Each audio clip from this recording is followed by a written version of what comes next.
बदलापुर एक छोटे से गांव था। यहाँ बबलू अपने ससुराल में रहता था। उसका ससुराल बहुत गरीब था। बहुत कोशिश करने के बाद भी उसे कोई काम दे नहीं रहा था। एक दिन बबलू बर्गर खा रहा था, तब उसका ससुर आकर उसे कहता है, हाँ हाँ दामाद जी, अच्छे से बर्गर खा लो, सुबह सुबह बर्गर खा लो।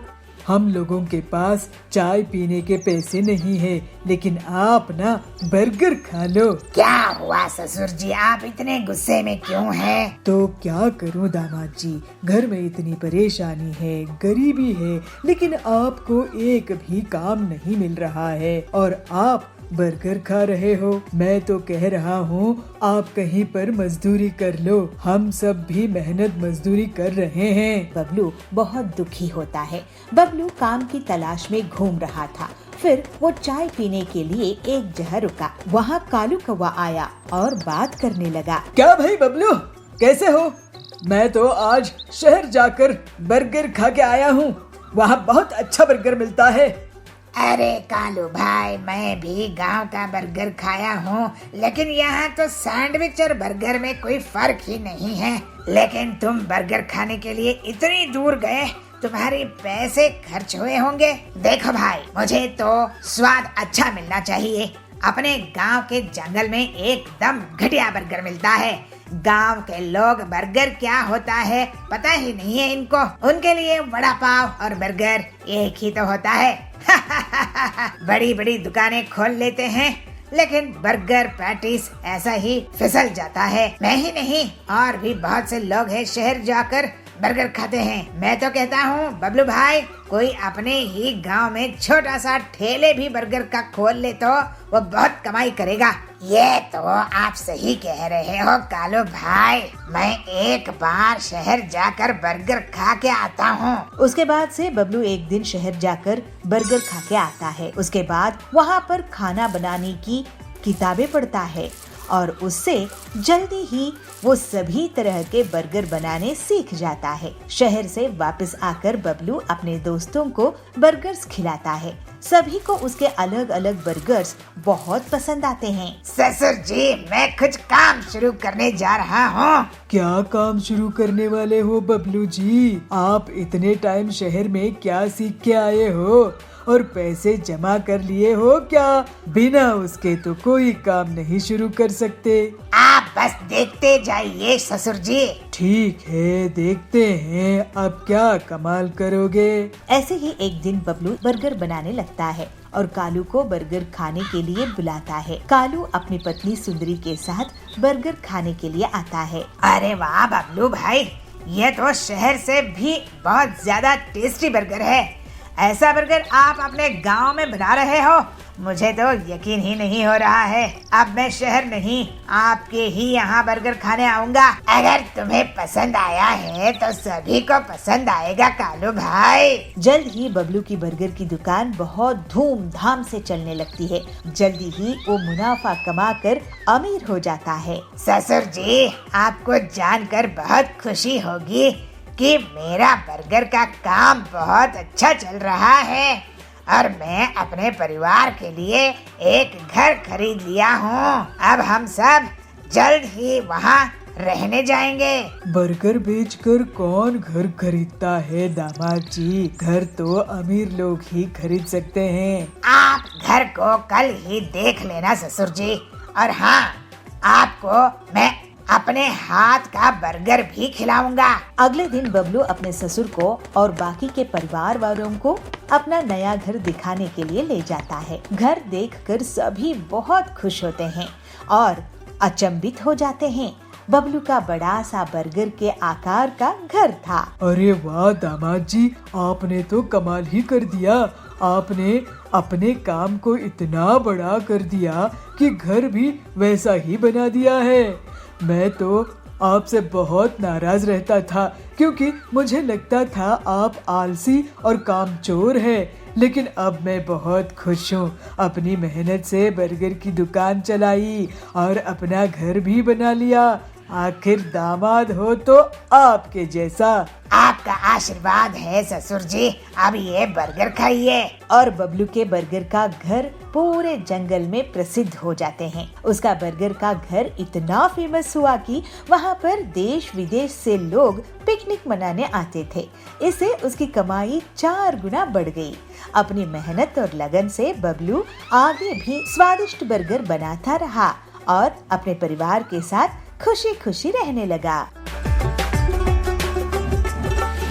टुन्नू लोमड़ी चोर को पकड़कर उसको पुलिस के हवाले कर देते हैं। पिंकी, दादाजी मुझे माफ कर दो। तू क्यों माफी मांग रहा है? तूने क्या किया? इसलिए क्योंकि मैं रॉकी को जंगल में छोड़ आया था। पर पिंकी बंदरिया और कुन्नू सियार भाई बहन हैं। वो गांव में अपने मम्मी पापा और दादा दादी के साथ रहते हैं। एक दिन स्कूल में आते समय पिंकी बंदरिया की नजर कीचड़ में सने एक कुत्ते पर गई। वो बहुत छोटा था और रो रहा था। पिंकी को उस पर तरस आ गया, इसलिए वो उसके पास गई और अपनी बोतल का कच्चा पानी उसने उस पर डाला और उसे अपनी गोद में उठा लिया। पिंकी छोड़ इसे, देखिए कितना गंदा है और कितनी बदबू आ रही है इसमें से। छी, छोड़ इसको। नहीं कुन्नू, मैं इसको नहीं छोड़ सकती। पता नहीं इसके माँ बाप कहाँ हैं और देखो तो बेचारा रो रहा है। मैं इसको अपने साथ लेकर चल रही हूँ, ठीक है ना? पिंकी उस कुत्ते को अपने साथ ले आती है और उसको खाना खिलाती है और उसे अपने पास लेटाकर टीवी भी दिखाती है। कुन्नू ये देख बहुत गुस्सा हो जाता है। पिंकी, उतार इसको,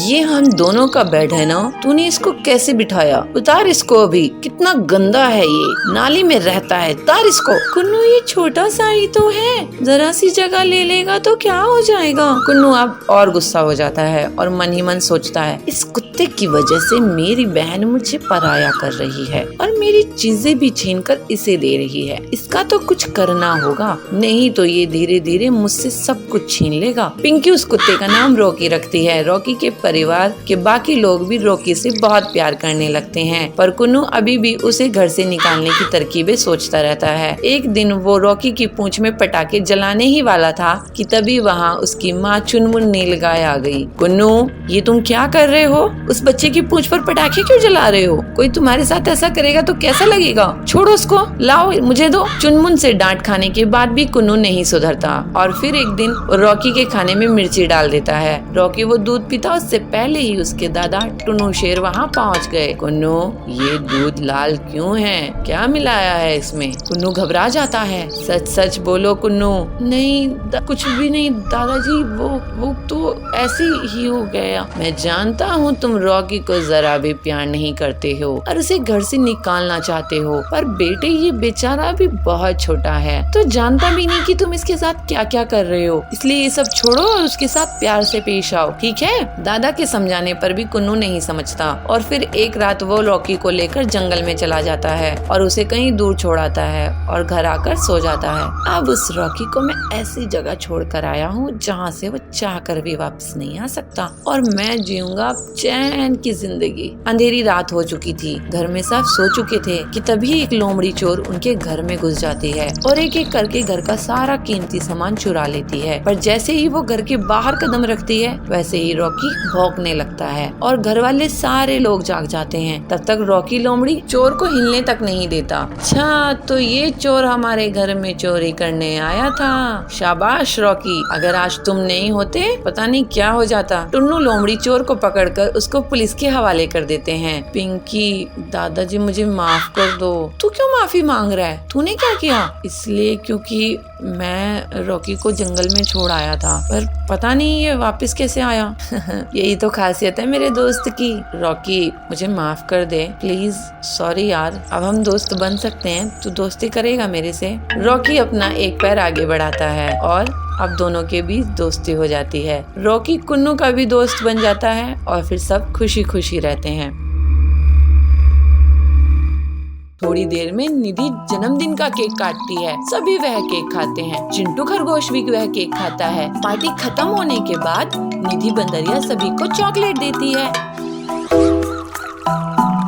निधि बंदरिया का जन्मदिन आने वाला है और निधि बंदरिया के पापा रॉकी भालू काम से आ गए हैं। निधि की माँ शारदा लोमड़ी रसोई में खाना बना रही है। आज निधि बहुत ज्यादा खुश है, उसकी खुशी का कोई ठिकाना नहीं है। बेटी निधि, कल तुम्हारा जन्मदिन है, तो बताओ बेटा तुम क्या खाना चाहती हो? तुम्हारे जन्मदिन पर मैं सारा तुम्हारा मनपसंद का खाना बनाना चाहती हूँ। मम्मी आपका जो भी मन हो आप अपनी मर्जी से बना लो, मैं तो कुछ भी खा लूंगी। मम्मी आपने मेरे जन्मदिन के लिए इतनी बड़ी पार्टी प्लान की, मेरे लिए यही काफी है। मम्मी बस आप मुझे आपसे कुछ नहीं चाहिए। देखा न शारदा, हमारी बच्ची अब बड़ी हो गई है, हमारी कितनी फिक्र करती है। अच्छा निधि बेटा बताओ, तुम्हें अपने इस जन्मदिन पर क्या गिफ्ट चाहिए? हम तुम्हें वही ला कर देंगे। पापा मम्मी आप मुझे खुशी खुशी जो भी देंगे मुझे वो बहुत अच्छा लगेगा। आप मेरे गिफ्ट के लिए इतना परेशान मत होइए। मैं तो बस चाहती हूँ कि आप मेरे जन्मदिन पर आकर बहुत मस्ती करें। और हाँ पापा, मैं चाहती हूँ कि हमारे घर में जो मोना आंटी काम करती हैं, कल वह भी मेरे जन्मदिन पर शामिल हो और वह भी मेरे जन्मदिन पर बहुत मजे करे। ठीक है निधि, जैसा तुम चाहती हो वैसा ही होगा। मैं अभी तुम्हारी मम्मी से कहता हूँ,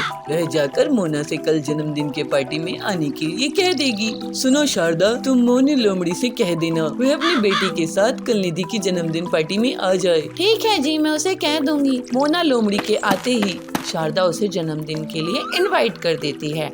मोना लोमड़ी खुशी खुशी अपने घर जाकर अपने बेटे चिंटू खरगोश से कहती है, अरे चिंटू बेटा, कल निधि का जन्मदिन है और कल तुम्हें मेरे साथ जाना है। उन्होंने अपनी पार्टी में हमें बुलाया है। अगले दिन चिंटू निधि की पार्टी में जाता है। थोड़ी देर में निधि जन्मदिन का केक काटती है। सभी वह केक खाते हैं। चिंटू खरगोश भी वह केक खाता है। यह केक तो बहुत टेस्टी है, पूरा चॉकलेट से बना है। ऐसा केक तो मैंने पहले कभी नहीं खाया। पार्टी खत्म होने के बाद निधि बंदरिया सभी को चॉकलेट देती है। मेरा तो पेट केक से ही भर गया है, अब ये चॉकलेट मैं कल खाऊंगा, इसे यहीं रख देता हूँ। ऐसा कहकर वह उसे कहीं पर रख देता है। अगले दिन स्कूल से लौटकर उसे याद आता है कि वह चॉकलेट उसने अभी तक खाई नहीं, तो वह उसे उठाकर खाने लगता है। वह बहुत ज्यादा अच्छी लगती है। अरे वाह, ये चॉकलेट तो केक से भी ज्यादा अच्छी है। क्यों ना इसे मैं धीरे धीरे करके खाऊं?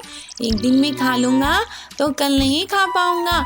हाँ, मैं आधी कल खाऊंगा और आधी उसके अगले दिन। अगले दिन वह स्कूल से लौटते हुए देखता है कि एक आम के पेड़ पर बहुत सारे आम लगे हुए थे, तो वह भी मन ही मन सोचने लगता है, क्यों ना मैं भी इस आम की पेड़ की तरह अपनी एक चॉकलेट का पेड़ लगाऊं। मैं अभी बाकी बची हुई चॉकलेट अपने घर के आंगन में बो देता हूँ और उसे पानी दे दूंगा। कुछ ही दिन में पेड़ आ जाएगा और मैं बहुत सारी चॉकलेट खाऊंगा और रोज खाऊंगा। वह तुरंत अपने घर जाता है और बची हुई चॉकलेट उठाकर जमीन में गड्ढा खोदकर उसे बो देता है और उस पर मिट्टी डालकर उस पर पानी भी डाल देता है और जोर जोर से हंसने लगता है। तभी वहाँ उसकी माँ मोना लोमड़ी आ जाती है और उससे कहती है, क्या हुआ चिंटू, तुम बहुत खुश लग रही हो, क्या बात है? हाँ मम्मी, मैंने ना यहाँ पर अपनी चॉकलेट डाली है। कुछ ही दिन में ना यहाँ एक बड़ा सा पेड़ उग जाएगा, फिर मैं रोज चॉकलेट खाऊंगा और मम्मी मैं तुमको भी चॉकलेट खिलाऊंगा। अरे मेरे मासूम से बच्चे,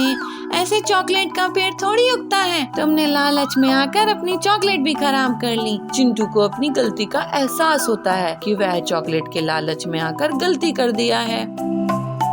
ये दीदी, मुझे छोड़ दो, मैं पानी के बाहर मर जाऊंगी, मुझे छोड़ दो। अरे ये क्या, एक मछली बात कर रही है, ऐसा कैसे हो सकता है? पीलू उस मछली को देखकर थोड़ी सी डर जाती है, लेकिन फिर उस पर चढ़ जाती है। जैसे ही पीलू मछली के ऊपर बैठती है, वो मछली अपने पंख फैलाकर उड़ने लगती है।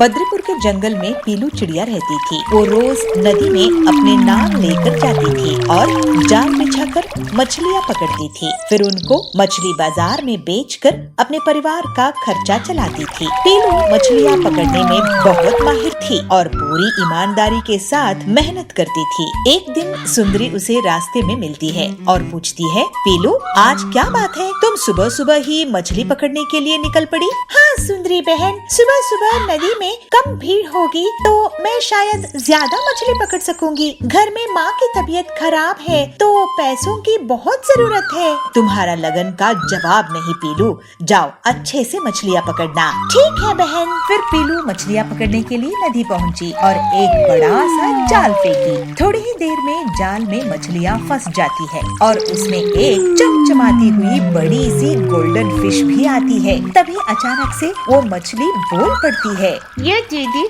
मुझे छोड़ दो, मैं पानी के बाहर मर जाऊंगी, मुझे छोड़ दो। अरे ये क्या, एक मछली बात कर रही है, ऐसा कैसे हो सकता है? मुझे छोड़ दो ना। पीलू आश्चर्यचकित रहती है और सोचती है, मैं इस मछली से बहुत सारे पैसे कमा सकती हूँ, इतना कि मेरा पूरा कर्जा भी चुकता हो जाएगा, माँ का इलाज भी हो जाएगा और मैं नया घर भी खरीद सकूंगी। सुनो गोल्डन मछली, मैं तुम्हें अपने साथ गांव लेकर चलूंगी, वहाँ तुम गांव वालों से बात करोगी।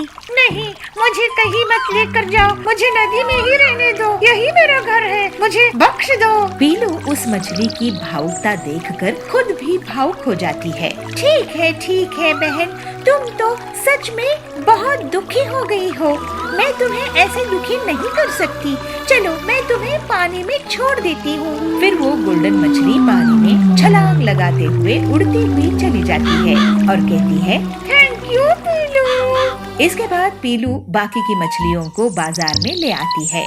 क्या आप जानते हैं हरिया काका, सुंदरी बहन, बबली दीदी, कि मैं आज जब मछलियाँ पकड़ रही थी तब मुझे एक गोल्डन मछली मिली। तो वो कहाँ है पीलू? उसको मैंने वापस नदी में छोड़ दी, फिर वो उड़ती हुई चली गई, रो रही थी बेचारी। क्यों मजाक कर रही हो पीलू? ऐसी कोई मछली नहीं होती है। सभी उस पर हंसने लगे। अगले दिन पीलू फिर से मछली पकड़ने के लिए जाने लगी। उसको देखकर सुंदरी और बाकी के पक्षी उसका मजाक उड़ाने लगे। आज पीलू उड़ने वाला ऑक्टोपस लेकर आएगी। हो सकता है इसे उड़ने वाली शार्क भी मिल जाए नदी में। पीलू उनकी बातों का बुरा नहीं मानती है और अपने काम के लिए निकल पड़ती है।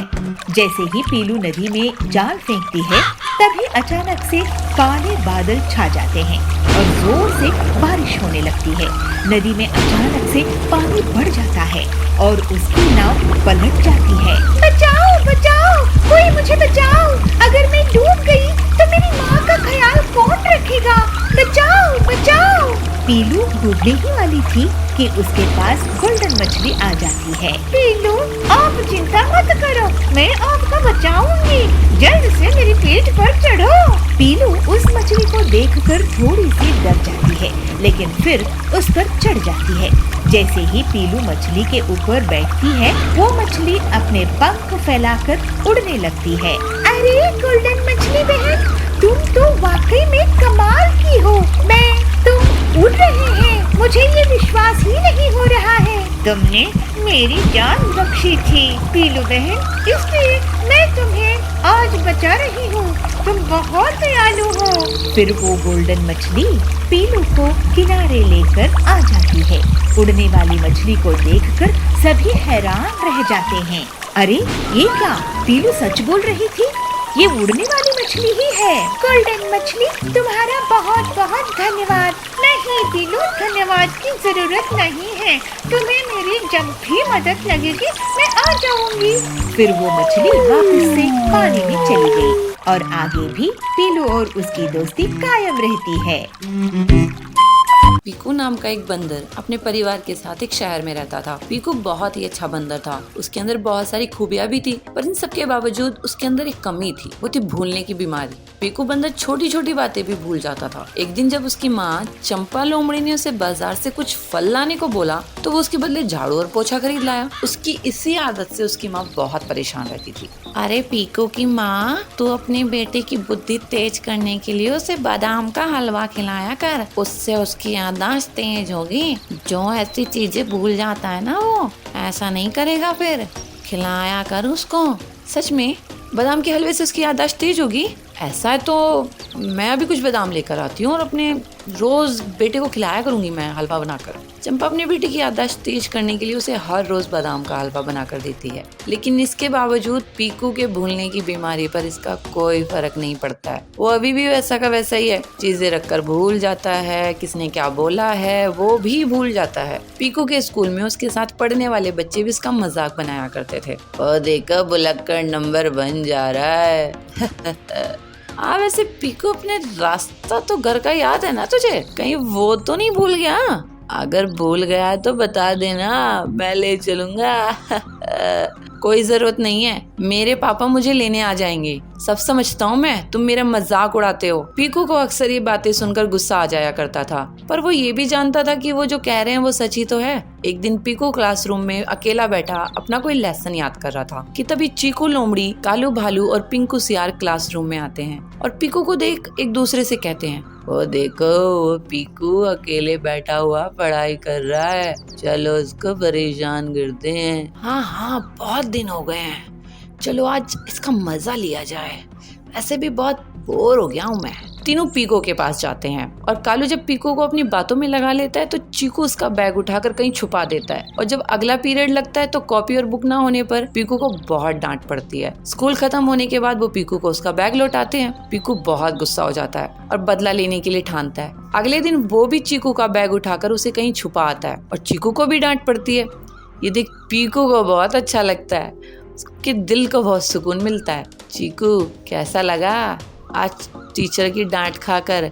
कल तूने मुझे डांट खिलाई थी ना, आज देख हिसाब बराबर। तो तूने मेरा बैग चुराया था और क्या? कल तुमने मेरे साथ जो किया वो आज मैंने तुम्हारे साथ किया। ठीक है पीकू सॉरी यार, पर अब मेरा बैग मुझे वापस कर देना, मम्मी पापा को पता चला तो बहुत डांट पड़ेगी, मार भी पड़ेगी मुझे, दे देना। ठीक है अभी लाता हूँ। पीकू बैग ढूंढने जाता है पर उसे अब याद ही नहीं आ रहा था कि उसने बैग कहाँ रखा, इसलिए वो उदास होकर चीकू के पास आता है। चीकू भाई मुझे माफ कर दे, मुझे याद नहीं है मैंने तेरा बैग कहाँ रखा था। चीकू को बहुत गुस्सा आता है और वो पीकू को प्रिंसिपल के पास लेकर जाता है, जहाँ प्रिंसिपल दोनों को डांट लगाते हैं। गलती तुम दोनों ने की है तो सजा भी भुगतोगे। अब दोनों ही मिलकर एक नया बैग खरीदोगे और सारी बुक्स एंड नोटबुक्स काम भी दोनों मिलकर जल्दी से जल्दी पूरा करोगे। समझ में आई बात? इस तरह चीकू की शैतानी और पीकू के गुस्से और भूलने की बीमारी के कारण दोनों को अब दोबारा से सारा काम करना पड़ता है। किताबों का काम तो पड़ता ही है, साथ में नोटबुक्स में आज तक जितना भी होमवर्क या क्लास बुक हुआ था वो सब उनको दोबारा से करना पड़ता है। दोनों बस अब अपने किए पर पछता रहे थे। किसी जंगल में एक परिवार रहता था। उस परिवार में चिंकू बंदर, उसकी बहन चिंकी खरगोश और उसकी मम्मी सोनी लोमड़ी और चिंकू के पापा अनु हाथी रहते थे। सभी के सभी चिंकू बंदर से बहुत ही परेशान रहते थे क्योंकि वह किसी की बात नहीं सुनता था और न ही किसी की बात मानता था। वह बस अपनी ही मन की करता था। एक दिन सोनी, बेटा चिंकू और चिंकी चलो स्कूल के लिए तैयार हो जाओ वरना लेट हो जाओगे, आज वैसे भी तुम दोनों का टेस्ट है ना, चलो चलो जल्दी तैयार हो जाओ। चिंकू बंदर और चिंकी खरगोश दोनों तैयार हो जाते हैं और स्कूल चले जाते हैं। वहाँ से आते समय चिंकू को बहुत तेज भूख लगती है तो वह अपनी मम्मी से कहता है, चिंकू मम्मी मुझे बहुत जोर से भूख लगी है, जल्दी से कुछ खाने के लिए दीजिए ना, तब तक मैं टीवी देख लेता हूँ। चिंकू ऐसा कहकर टीवी देखना शुरू कर देता है। तभी वह देखता है कि उसकी टीवी पर फेवरेट सुपर हीरो सुपरमैन की फिल्म आ रही है तो वह उसे देखकर बहुत खुश हो जाता है और खुशी खुशी टीवी देखने लगता है। मूवी देखते हुए उसे ये भी याद नहीं रहता कि उसे बहुत जोर से भूख लगी थी। सोनी, चिंकू बेटा ये लो खाना खा लो, तुम्हें बहुत जोर से भूख लगी थी ना। चिंकू, हाँ मम्मी आप खाना टेबल पर रख दो, मैं थोड़ी देर में खा लूंगा। सोनी, बेटा पहले खाना खा लो, टीवी तो बाद में भी देख सकते हो ना। चिंकू, नहीं मम्मी आज मेरे सुपर हीरो सुपरमैन की मूवी आ रही है इसलिए मैं आज तो मूवी देखूंगा, आप खाना टेबल पर रख दो मैं खा लूंगा मम्मी। सोनी लोमड़ी खाना टेबल पर रखकर चली जाती है। चिंकू मूवी देखने के चक्कर में खाना खाना भी भूल जाता है। बहुत देर के बाद जब मम्मी घर वापस आती है तो देखती है कि खाना तो वैसा का वैसा ही रखा है। यह देख वह बहुत गुस्सा होती है। सोनी, चिंकू टीवी को बंद करो और पढ़ने के लिए बैठ जाओ, समझे? तुम्हें तो बहुत भूख लगी थी ना, ये खाना क्यों नहीं खाया अब तक? तुम्हें कोई भूख नहीं लगी थी? चलो पढ़ाई करो, चिंकी भी पढ़ रही है ना, जाओ कमरे में। चिंकू, मम्मी मैं एक सुपर हीरो हूँ और सुपर हीरो को पढ़ने लिखने की जरूरत नहीं होती है, वह बहुत ताकतवर होता है जैसे कि मैं हूँ। आप जाओ और मुझे सुपरमैन की मूवी देखने दो। सोनी गुस्सा होकर अपने रूम में आती है और अनुज से कहती है। सोनी, देखिए सोनू, जब से स्कूल से आया है तब से टीवी में ही लगा हुआ है, खाना भी नहीं खाया और पढ़ने भी नहीं जा रहा है। अब आप ही उसे समझाइए, मैं तो उसे समझा कर थक गई हूँ। अनुज, तुम उदास मत हो, मैं भी चिंकू को समझाता हूँ। अनुज चिंकी को समझाने के लिए जाता है, मगर चिंकू को तो सुपरमैन का भूत सवार हो गया था, इसलिए वह वहाँ किसी की नहीं सुनने वाला था। अनुज भी हार मानकर अपने रूम में आ जाता है। ऐसे ही दिन बीत जाते हैं। तभी एक दिन दादाजी घर पर आते हैं और अनुज और सोनी से उदासी की वजह पूछते हैं, तो अनुज और सोनी सब बता देते हैं। अशोक, तुम फिक्र मत करो, मैं भी चिंकू को ठीक कर देता हूँ। शहर दादाजी घर के बाहर आते हैं और बिजली की सप्लाई बंद कर देते हैं और पूरे घर की लाइट भाग जाती है। चिंकू, ये क्या हुआ?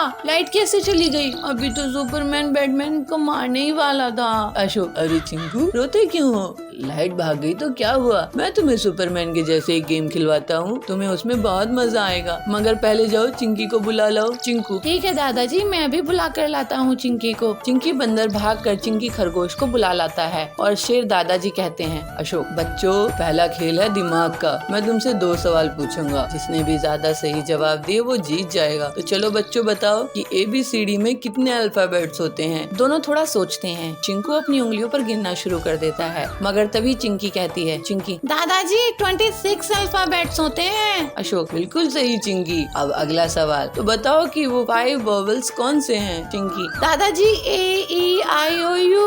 वाह चिंकी, तुम तो जीत गई। चलो अब अगला गेम खेलते हैं, आर्म रेसलिंग। चिंकू, दादाजी देखना, इसमें तो मैं बहुत ही आसानी से जीत जाऊंगा। अशोक, अभी से फैसला कर लिया तुमने, पहले खेल तो शुरू करो। दोनों आर्म रेसलिंग शुरू करते हैं, मगर चिंकी इसमें भी जीत जाती है। चिंकी, ये जीत गई, मैंने भैया को हरा दिया।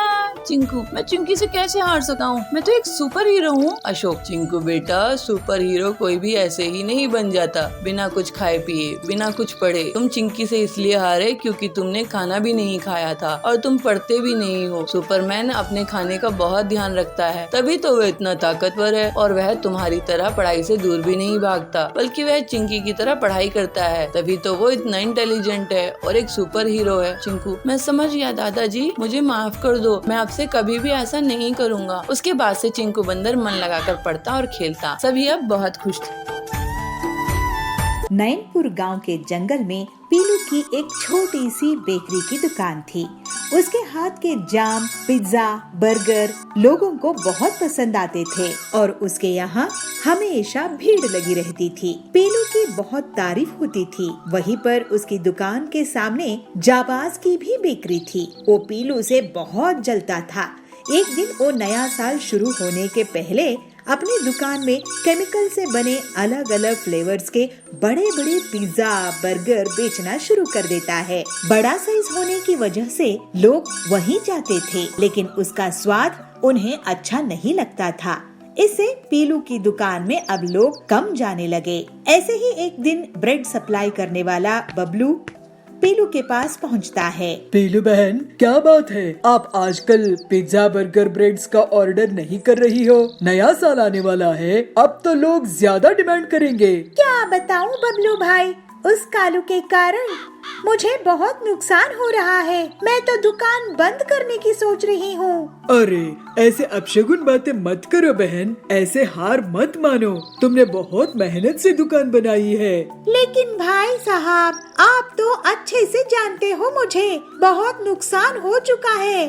अब मैं और नुकसान नहीं ले सकती। नया साल में सब खुशियाँ मनाएंगे, लेकिन मेरी दुकान बंद हो जाएगी। मैं उधार लेकर दुकान नहीं चलाऊंगी। तुम फिक्र मत करो पीलू बहन, मैं तुम्हारे लिए रास्ता निकालता हूँ। मेरे जीजा जी अफ्रीका के जंगल में फ्रूट्स का काम करते हैं। मैं तुम्हारे लिए वहाँ से अनोखे फ्रूट्स मंगवाऊंगा। तुम्हारे हाथों में तो वैसे भी जाम बनाने का जादू है, बाजार में पहचान है। तुम जाम में जरूरी विटामिन होते हैं कहकर बेच देना। काम कम दाम में लोग बहुत खरीदेंगे। इससे उनका भी फायदा होगा क्योंकि वो केमिकल से बना हुआ जाम नहीं होगा। बस फिर क्या, तुम उससे खूब मुनाफा कमाना। वाह बबलू, नए साल में नया काम, नया जाम, मजा आएगा। अगर अफ्रीका से फल आए तो। पीलू तैयार हो गई और फिर बबलू उसको अफ्रीका के इम्पोर्टेड फल लाकर देता है, जिसे पीलू शाम में कम पिज्जा बर्गर बनाती है और उसे अपनी सहेली की बेटे टिल्लू को टेस्ट कराती है। बेटा, ये नए जाम पिज्जा बर्गर है, तुम जरा इसे टेस्ट करके तो बताओ कि ये कैसे बने हैं। तो टिल्लू कहता है, वाह आंटी, ये तो बहुत टेस्टी है, मैंने तो ऐसे कभी नहीं खाए। और फिर नए साल में पीलू अपनी बेकरी में जाम पिज्जा बर्गर्स बेचने लगती है। उसकी बेकरी में नए साल में नए फ्लेवर लेने के लिए बच्चों की भीड़ इकट्ठा हो जाती है और जल्दी ही पूरे जाम पिज्जा बर्गर बिक जाते हैं। इसके बाद से वो लगातार बबलू से अफ्रीका के फ्रूट्स मंगवाने लगती है। पीलू अपने जाम पिज्जा बर्गर्स को बहुत कम दाम में बेचती थी और वो केमिकल के भी नहीं थे। इसकी वजह से जाबाज की बेकरी अब ठप पड़ने लगी। पीलू के जाम पिज्जा बर्गर्स को अब बड़े बड़े ऑर्डर्स मिलने लगे और वो बहुत अमीर हो गई। लोग उसके जाम पिज्जा बर्गर को नए साल की बड़ी बड़ी पार्टी में ऑर्डर करने लगे, लेकिन पीलू ने उसके दाम नहीं बढ़ाए। इस वजह से गरीब लोग भी उसके जाम पिज्जा बर्गर को खा सकते थे।